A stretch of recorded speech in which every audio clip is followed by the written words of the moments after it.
What's going on, everybody? Welcome to the Blothers podcast. I'm Jacob Shanker. And I'm Gor Arieli, and welcome to our new episode. We just wanted to say from both of us that we're sorry for the inactivity lately. We've just both been busy. Me with my rehab for my injury, and Jacob with getting ready for the start of senior year of high school.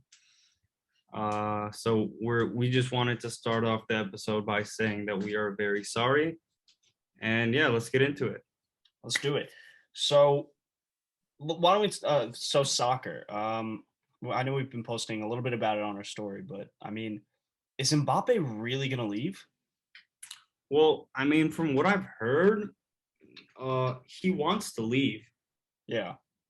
Because he does want to move to Real Madrid. He always has wanted it. It's always been his sort of like, quote unquote, destiny to move to break Real Madrid's bank and be their new star player.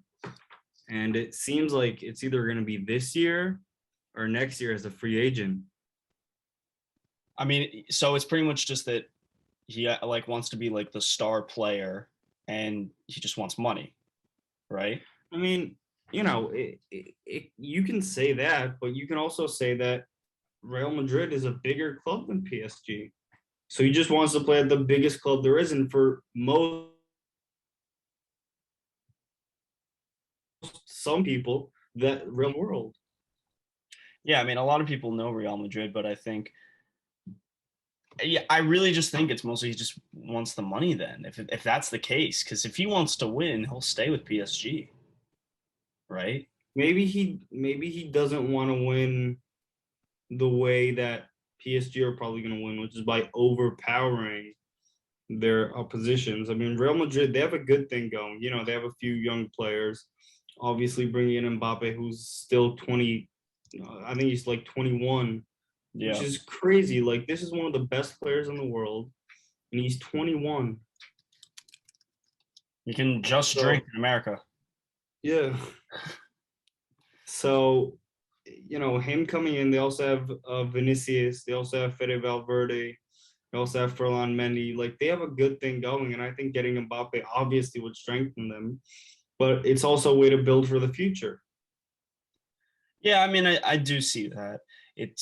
I'm looking at the bid right now. They already offered 160 million euros. Yeah, I mean, that was rejected straight away because PSG bought him in 2018. PSG bought him for like 160 something. Yeah. So, and he's a much better player than he was then. So I think PSG are going to want a world record fee. What is in order to let him go? What is the highest transfer fee? Well, it was Neymar for 222 million.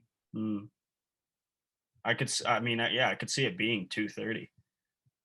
Even. Some people can even see it being in the 300s. Does Real Madrid even have the money for that, though? Well, think about it. They just sold Varane, right? They didn't sell Ramos, but they got rid of his contract. Yeah. They have a bunch of outgoings, right? So it makes sense for them. Like, they probably have the money. Maybe not to buy him for 300 plus million, but they can definitely, make him the new world record signing, which is what he deserves to be. I'd say he's a top 5 player in the world right now, and he's only 21. So that you know what that means. He can, like, in 10 years, we can maybe even be saying that Mbappe is the GOAT. He could be in the GOAT conversation, and even less than 10 years on the pace that he's heading towards. Yeah. Right. Mm-hmm. I mean, yeah, I'm looking at and honestly, Real Madrid could probably sign him for 300 mil because a lot of their players, it's not humongous contracts. I mean, Hazard is 20 million, but that's for the base salary, but still, it's nothing insane.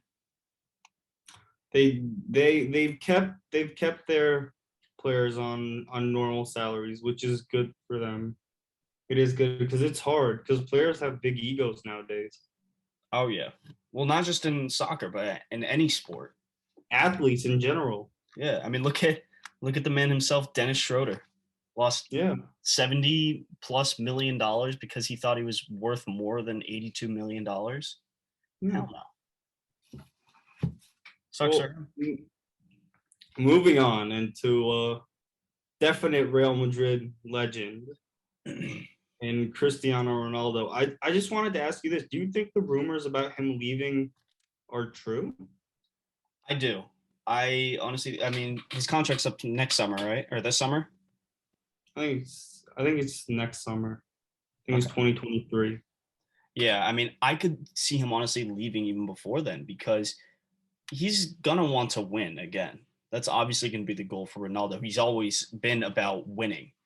And I don't see him staying with the team that he will be able to win. I mean, there's talks about him going to PSG, which if Mbappe leaves, that could very much so happen, and we could see one of the craziest trios of all time in Yeah, Ronaldo, Messi, and Neymar.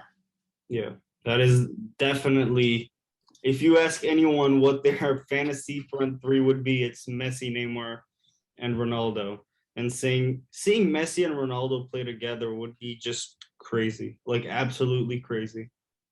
Yeah, it would. I mean, the only other team that I've heard about also is Man City, Yeah, which I mean, there's been talks of him going to.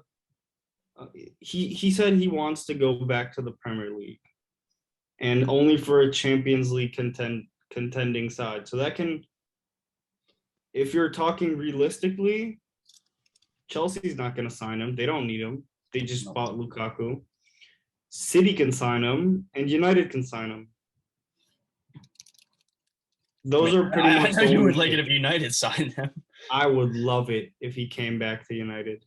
I I don't think would. it'll happen though. I mean, do they have the money for the contract? He like for how much money he would want?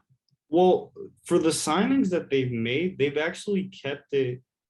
They've made good signings. They bought Varane for a bargain of a deal, and like I think it was like 34 million. They bought Sancho for 72. So that's less than 120 million pounds for two world class players. I mean, yeah, but you're also looking at Ronaldo, who could potentially get 150 million, No, probably. That's no. what I could see him honestly wanting, or what Juventus is going to want. I That's if don't think they're gonna his want. contract's I disagree with you for that because Ronaldo, you have to remember he's 36. No one's gonna pay 150 million that's true. pounds, euros, whatever for a 36-year-old. I see him going for 70 max. No, he's not going to go that low. I can see him going at all right, maybe not 150, but at least 100 Well, because he is Juventus 36, bought but him he's for still 100. Juventus bought him for 100 in what was it, 2018? yeah, it was 2018. And think about it, he hasn't won any real major trophies except for the Serie A and you at Juve, right? He's gotten older, right? His efficiency and his stats have gone down. So I don't see him going for 100 million. I see him going for max 70. And I think if I remember correctly, his valuation for the transfer market right now is at I think like 60 or 50. Well, that's actually very surprising. I Yeah. I could see it going higher though. I don't see it going. Well, I mean, maybe a little bit below 100, but not to the point where it's 70. I don't see it. But he may not even sign a contract for, even if he does, he probably won't sign a contract where it's for like years on end. Like what Messi's was 4 years, I believe, or no, it was 3 years. I think it's still 2026. Okay, so 4 years. I mean, I could see whatever team Ronaldo signs with, it'll probably be for like 2 years, Yeah. right? Yeah, he's probably gonna sign there for 2 more years. He's gonna be 38, unless he manages to.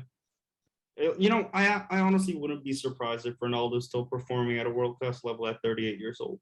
I wouldn't be surprised either.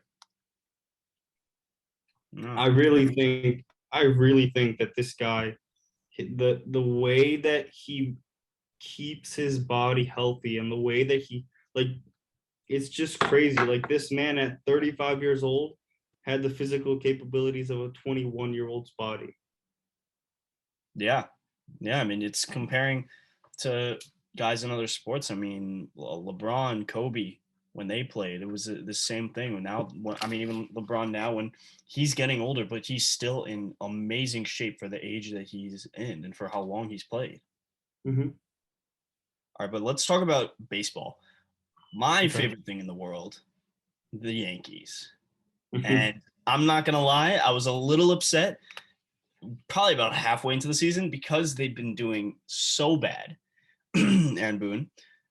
And now that they got Joey Gallo, Anthony Rizzo, and now things are starting to move. And they're, as of last night with the win against the Braves, they're 11-game winning streak. Yeah. That's their longest win streak since 1985. And as a Red Sox fan, I have to say, I hate it. I do. Let's look at the Red I Sox. saw. 6-4 in the last 10 games. Yeah, we're not performing. Better than last week. Last week was 3-7. I mean, what can I say? We're either gonna win the World Series or we're not gonna make the playoffs. That's how it works.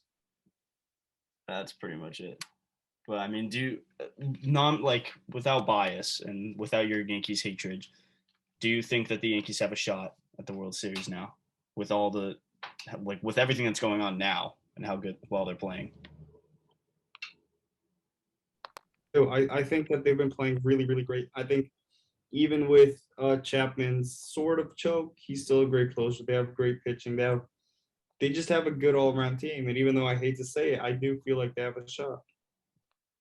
Yeah, I mean, I think it's gonna be. I don't want to jinx it again, but I think will be Yankees against probably the Dodgers in the World Series. Mm-hmm. I mean, I think that's going to be a very close one. And I'm really putting bias aside because you look at the AL. I mean, the Red Sox were looked as a tougher team, but now they're not much so anymore because now that they're just starting to fall off. Obviously, the Astros are a big opponent. I think the Rays are great. They have great pitching, but I don't think they have enough. And then you have the White Sox, who are they're a great team, but they're just inconsistent. So I mean, the Yankees are. I agree with you, and they can do it. You know, putting bias aside, I can also see that same World Series matchup. I think the Yankees have a great squad. Same with the Dodgers, so I can definitely see them facing off in the World Series. Yeah, Aaron Judge, best player in the league, hands down. No comment. No comment. No, like seriously, who do you think is the best player in the MLB? I gotta ask that. Well, this is tough. I have no fucking clue. Just pause the video. So I mean, who do you honestly think is the best player in the league right now? I mean, you know, looking at all the players, I think it has to be Fernando Tatis because he is a really great all-around player. I mean, you see him leading a mediocre Padres team to 9 games above 500 while hitting 34 home runs, and the season's not even over. Like it just seems crazy to me. I just think that he's the clear-cut number 1 player in the league. Yeah, I mean, I think Tatis is godly. He's a huge help for the Padres, but I mean, I say Mike Trout. I think that he's been this year he's been dealing with injuries, but even with when he plays, he's still a phenomenal player. But for the past few years, he's been insane. Yeah, that's what I was gonna say. I was gonna say I can really see your point because over the past, I think it was 4 or 5 years, he's been a really great player. He's been really consistent, and I think it makes him. I think that's why I can see your point because he's been really consistent. Yeah, I mean, he continues to be that, and I still see him in my eyes at 30 years old, still insane. Thanks for listening, everyone. My name is Gorielli. I'm Jacob Shanker. Thank you so much for listening, and make sure to tune in to our next episode.